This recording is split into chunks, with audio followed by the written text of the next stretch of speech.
Car आज हम बात करेंगे इंटरडेंटल क्लीनिंग एड्स के बारे में जो दांतों के बीच की सफाई के लिए जरूरी है। अक्सर हम सोचते हैं कि ब्रशिंग से हमारे दांत पूरी तरह साफ हो जाते हैं, लेकिन दांतों के बीच की जगहों में प्लाक जमा रह जाता है। यही प्लाक कई बीमारियों का कारण बन सकता है। इस वीडियो में हम जानेंगे कि इंटरडेंटल क्लीनिंग एड्स क्या है, उनके प्रकार, उपयोग और तकनीक। इंटरडेंटल प्लाक यानी दांतों के बीच जमा होने वाला प्लाक मसूड़ों की बीमारियों का मुख्य कारण होता है। अधिकांश हानिकारक जीवाणु दांतों के बीच की जगहों से ही उत्पन्न होते हैं। ब्रश चाहे किसी भी तरीके से किया जाए, वह इन जगहों की सफाई पूरी तरह नहीं कर पाता। इसलिए इंटरडेंटल क्लीनिंग एड्स का इस्तेमाल जरूरी है ताकि दांतों के बीच की सफाई सुनिश्चित हो सके और मसूड़ों की सेहत बनी। चाहे आप किसी भी ब्रशिंग तकनीक का इस्तेमाल करें, दांतों के बीच की जगहों में प्लाक रह जाता है। स्वस्थ मसूड़ों वाले लोगों में भी ब्रशिंग से इंटरडेंटल प्लाक पूरी तरह नहीं हटता। जिन लोगों के मसूड़ों में समस्या है या जिनके दांतों में खुली जगह हैं, उनमें यह समस्या और बढ़ जाती है। इसलिए ब्रशिंग के साथ साथ इंटरडेंटल क्लीनिंग एड्स का इस्तेमाल करना चाहिए। इंटरडेंटल क्लीनिंग एड्स में कई विकल्प उपलब्ध हैं। इनमें सबसे आम है डेंटल फ्लॉस, इंटरडेंटल ब्रश और वुडन या प्लास्टिक टिप्स। इनका चयन दांतों के बीच की जगह यानी एम्ब्रेजर के प्रकार के अनुसार किया जाता है। सही एड्स का चयन करने से सफाई बेहतर होती है और मसूड़ों की सेहत बनी रहती है। डेंटल फ्लॉस दांतों के बीच की सफाई के लिए सबसे लोकप्रिय एड्स है। यह एक पतली धागे जैसी सामग्री होती है जिसे दांतों के बीच डालकर प्लाक और भोजन के कणों को हटाया जाता है। फ्लॉस का सही इस्तेमाल दांतों के बीच की पूरी सतह को साफ करता है, जिससे मसूड़ों की सेहत बनी रहती है। डेंटल फ्लॉस कई प्रकार के होते हैं, जैसे ट्विस्टेड या नॉन ट्विस्टेड, बॉन्डेड या नॉन बॉन्डेड, वैक्स या अनवैक्स और मोटे या पतले। हर प्रकार की फ्लॉस की अपनी विशेषता होती है और इन्हें दांतों के बीच की जगह के अनुसार चुना जाता है। सही फ्लॉस का चयन सफाई को आसान और प्रभावी बनाता है। डेंटल फ्लॉस का चयन करते समय कुछ बातों का ध्यान रखना चाहिए। दांतों के बीच की टाइटनेस, सतह की खुरदरीपन और मरीज की हाथों की क्षमता यानी मैनुअल डेक्सटेरिटी महत्वपूर्ण है। सही फ्लॉस का चयन दांतों के बीच की सफाई को आसान बनाता है और मसूड़ों को नुकसान से बचाता है। फ्लॉसिंग करते समय कम से कम 12-18 इंच फ्लॉस लें और इसे उंगलियों के चारों ओर लपेटें या लूप में बांधे। फ्लॉस को अंगूठे और उंगलियों के बीच खींचकर दांतों के बीच धीरे धीरे बैक एंड फोर्थ मोशन से डालें। संपर्क क्षेत्र के नीचे जाकर फ्लॉस को ऊपर नीचे करें और दांतों की पूरी सतह को साफ करें। इस प्रक्रिया को हर दांत के बीच दोहराएं। फ्लॉस होल्डर उन मरीजों के लिए उपयोगी है जिनकी मैनुअल डेक्सटेरिटी कम है या जो विकलांग या अस्पताल में भर्ती हैं।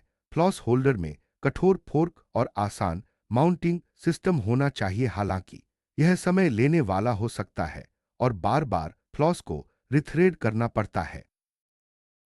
इंटरडेंटल ब्रश दांतों के बीच की सफाई के लिए एक और प्रभावी एड्स है। ये ब्रश कोन शेप या सिलिंड्रिकल होते हैं, जिनमें ब्रिसल्स एक हैंडल पर लगे होते हैं। ये ब्रश उन जगहों के लिए खास हैं जहां दांतों के बीच की जगह ज्यादा है या सतह अनियमित है। इंटरडेंटल ब्रश मुख्यतः दो प्रकार के होते हैं, सिंगल टपटेड ब्रश और छोटे कोनिकल ब्रश। छोटे कोनिकल ब्रश बड़ी, अनियमित और गहराई वाली सतहों की सफाई के लिए उपयोगी हैं। इनका सही चयन सफाई को आसान बनाता है और मसूड़ों की सेहत को बनाए रखता है। इंटरडेंटल ब्रश को दांतों के बीच डालकर छोटे छोटे बैक एंड फोर्थ स्ट्रोक से सफाई करें। ये ब्रश फुरकेशन एरिया, अलग थलग मसूड़ों की रीसशन और निचले जबड़े के मोलर्स व प्रीमोलर्स के लिंगुअल सतहों पर सबसे ज्यादा उपयोगी हैं। सही तकनीक से सफाई करने पर प्लाक हटाना आसान हो जाता है। वुडन टिप्स दांतों के बीच की सफाई के लिए एक सरल और प्रभावी एड्स हैं। ये टिप्स हैंडल के साथ या बिना भी आती हैं। सॉफ्ट ट्रायंगुलर वुडन टूथपिक्स जैसे स्टिम्युडेंट मसूड़ों पर बेस रखते हुए दांतों के बीच की सतहों को छूती हैं। वुडन टिप्स को इस तरह रखें कि त्रिकोण का बेस मसूड़ों पर हो और साइड्स दांतों की सतह को छुए। इन्हें अंदर बाहर मूव करें ताकि सॉफ्ट डिपॉजिट्स हट जाए और पैपिलरी मसूड़ों को स्टिमुलेट किया जा सके। स्टैंडर्ड वुडन टिप्स केवल सामने के दांतों के चेहरे की सतह पर उपयोग होती हैं, जबकि हैंडल वाली टिप्स पूरे मुंह में इस्तेमाल की जा सकती हैं। इंटरडेंटल क्लीनिंग के अलावा कुछ अन्य एड्स भी हैं, जैसे गिंगिवल मसाज, ओरल इरिगेशन डिवाइस आदि। ये एड्स मसूड़ों की सेहत को बेहतर बनाने में मदद करते हैं और प्लाक कंट्रोल में सहायक हैं। गिंगिवल मसाज को ब्रश, रबर टिप स्टिमुलेटर या इंटरडेंटल क्लीनिंग डिवाइस से किया जा सकता है। इससे मसूड़ों की एपिथेलियल मोटाई बढ़ती है, केराटिनाइजेशन बढ़ता है और एपिथेलियम व कनेक्टिव टिश्यू में माइटोटिक एक्टिविटी बढ़ती है। हालांकि इन बदलावों से जीवाणुओं के खिलाफ सुरक्षा कितनी मिलती है, यह स्पष्ट नहीं है, लेकिन प्लाक कंट्रोल के लिए यह जरूरी है। इरिगेशन डिवाइस पानी के नल से लेकर कंट्रोल्ड इंटरमिटेंट वाटर जेट्स तक हो सकते हैं। ओरल इरिगेटर दांतों के बीच की जगह से नॉन एडहेरेंट बैक्टीरिया और डेब्रिस को हटाते हैं। ये सबजिंगिवल प्लाक को डिसरप्ट और डिटॉक्सिफाई करते हैं और पीरिरोटल पॉकेट्स में एंटीमाइक्रोबियल एजेंट्स पहुंचा सकते हैं।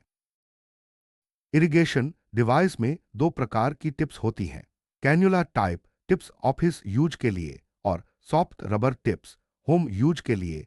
पूर्णविराम कैन्युला टिप से सबजिंगिवल एरिया की सफाई गहरी होती है, जबकि सॉफ्ट रबर टिप्स घर पर आसानी से इस्तेमाल की जा सकती हैं।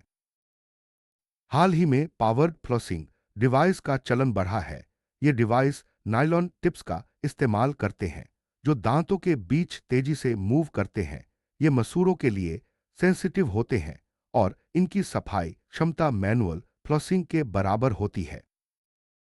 इंटरडेंटल सफाई से दांतों के बीच की जगह में जमा प्लाक और बैक्टीरिया हटते हैं। इससे मसूड़ों की बीमारियों का खतरा कम होता है और दांतों की सेहत बनी रहती है। नियमित इंटरडेंटल सफाई से सांस की दुर्गंध भी कम होती है। इंटरडेंटल क्लीनिंग एड्स का चयन दांतों के बीच की जगह मरीज की जरूरत और मैनुअल डेक्सटेरिटी के अनुसार करना चाहिए। सही एड्स का चयन सफाई को आसान और प्रभावी बनाता है।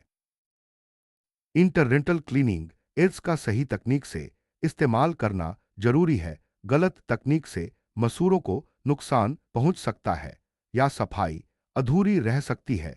सही तकनीक से प्लाक पूरी तरह हटता है और मसूड़ों की सेहत बनी रहती है। फ्लॉसिंग से दांतों के बीच की जगह में जमा प्लाक और भोजन के कण हटते हैं। इससे मसूड़ों की सूजन, रक्तस्राव और बीमारियों का खतरा कम होता है। नियमित फ्लॉसिंग से दांतों की सेहत बेहतर रहती है।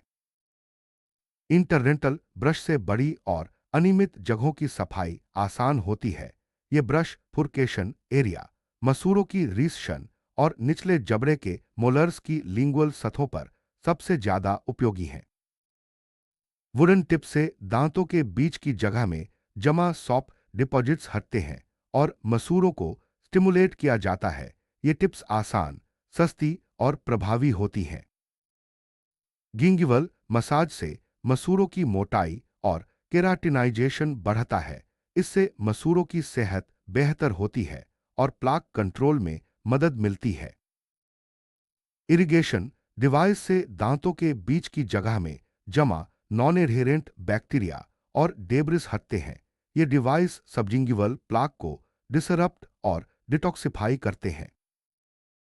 पावर्ड फ्लोसिंग डिवाइस से दांतों के बीच की सफाई तेज और आसान होती है। ये डिवाइस मसूड़ों के लिए सेंसिटिव होते हैं और इनकी सफाई क्षमता मैनुअल फ्लोसिंग के बराबर होती है। इंटरडेंटल क्लीनिंग को रोजाना करना चाहिए। इससे दांतों के बीच की जगह में प्लाक जमा नहीं होता और मसूड़ों की बीमारियों से बचाव होता है।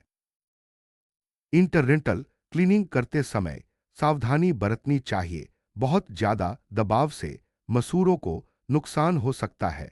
सही तकनीक और एड्स का चयन जरूरी है। बच्चों में इंटरडेंटल क्लीनिंग की आदत डालना जरूरी है। इससे दांतों की सेहत बचपन से ही बनी रहती है और भविष्य में मसूड़ों की बीमारियों का खतरा कम होता है। वृद्धों में दांतों के बीच की जगह बढ़ जाती है और मसूड़ों की समस्याएं आम होती हैं। इंटरडेंटल क्लीनिंग से उनकी दांतों की सेहत बेहतर रहती है और खाने में आसानी होती है। विकलांग या अस्पताल में भर्ती मरीजों के लिए फ्लॉस होल्डर और अन्य एड्स का इस्तेमाल करना चाहिए। इससे उनकी दांतों की सफाई आसान हो जाती है और मसूड़ों की सेहत बनी रहती है। इंटरडेंटल क्लीनिंग करते समय धीरे धीरे और सही तकनीक से एड्स का इस्तेमाल करें। बहुत ज्यादा दबाव न डालें और हर दांत के बीच सफाई करें। इंटरडेंटल क्लीनिंग एड्स को हर इस्तेमाल के बाद साफ करना चाहिए। इससे बैक्टीरिया जमा नहीं होते और अगली बार इस्तेमाल में सुरक्षा बनी रहती है। डेंटल फ्लॉस का सही उपयोग दांतों के बीच की पूरी सतह को साफ करता है। फ्लॉस को केवल संपर्क क्षेत्र के नीचे न डालें, बल्कि पूरी सतह को ऊपर नीचे करें। इंटरडेंटल ब्रश को दांतों के बीच डालकर छोटे छोटे स्ट्रोक से सफाई करें। ब्रश को बहुत ज्यादा दबाव से न घुमाएं, इससे मसूड़ों को नुकसान हो सकता है। वुडन टिप्स को दांतों के बीच धीरे धीरे अंदर बाहर मूव करें। टिप्स को मसूड़ों पर बेस रखते हुए इस्तेमाल करें ताकि सफाई और स्टिमुलेशन दोनों हो सके। इरिगेशन डिवाइस को दांतों के बीच की जगह में रखें और पानी के जेट से सफाई करें। सही टिप्स का चयन करें और निर्देशों का पालन करें। पावर फ्लॉसिंग डिवाइस को दांतों के बीच धीरे धीरे मूव करें। नायलॉन टिप्स को मसूड़ों पर ज्यादा दबाव न डालें और निर्देशों का पालन करें। कई लोग सोचते हैं कि ब्रशिंग ही पर्याप्त है, लेकिन दांतों के बीच की जगह में प्लाक जमा रह जाता है। इंटरडेंटल क्लीनिंग जरूरी है और इसे नजरअंदाज नहीं करना चाहिए। इंटरडेंटल क्लीनिंग से दांतों की सेहत, मसूड़ों की सुरक्षा और सांस की दुर्गंध कम होती है। इसे अपनी दिनचर्या में शामिल करें और स्वस्थ मुस्कान पाए। इंटरडेंटल क्लीनिंग एड्स का सही चयन और तकनीक से इस्तेमाल दांतों और मसूड़ों की सेहत के लिए जरूरी है। नियमित सफाई से बीमारियों का खतरा कम होता है और मुस्कान हमेशा बनी रहती है। अपने दांतों और मसूड़ों की सेहत के लिए इंटरडेंटल क्लीनिंग को अपनी दिनचर्या में शामिल करें। सही एड्स और तकनीक से सफाई करें और नियमित रूप से डेंटिस्ट से सलाह लें। आज हमने जाना कि इंटरडेंटल क्लीनिंग एड्स दांतों और मसूड़ों की सेहत के लिए कितने जरूरी हैं। सही चयन, तकनीक और नियमितता से आप अपने दांतों को स्वस्थ रख सकते हैं। उम्मीद है यह जानकारी आपके लिए उपयोगी रही होगी। स्वस्थ मुस्कान के लिए इंटरडेंटल क्लीनिंग को अपनाएं।